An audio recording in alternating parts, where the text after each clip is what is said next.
So often I see attorneys are really into no, not KNOW, but NO for when they're working with organizations. And Yeah. as a creative, so I mean, you know this for sure. I mean, just the example you gave of the eight attorneys in a room, probably all of them saying no, and you're the one saying let's do this. So how do you?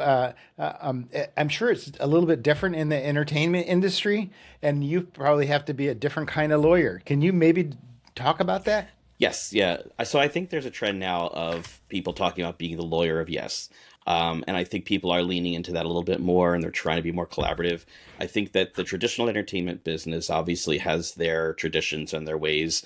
The creator economy, which I've sort of shifted over, and like my timeline in my practice from being a talent agent in the entertainment space, moving into and away from like my traditional litigation practice and into sort of the creator economy space.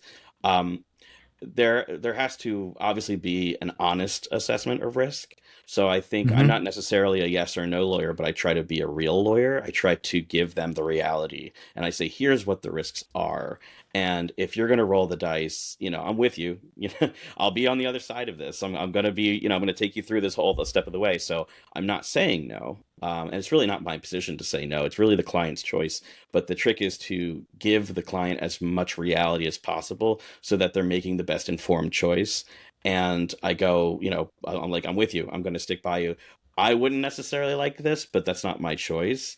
And I try to stay within that sort of that reality realm. I also don't overindulge. I don't think it's like I have to figure out ways to make this deal happen because there are many times where the legal side is really the filter.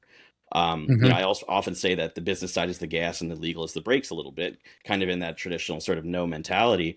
But you can't drive a car without both of them. You have to be able to Yeah. move forward.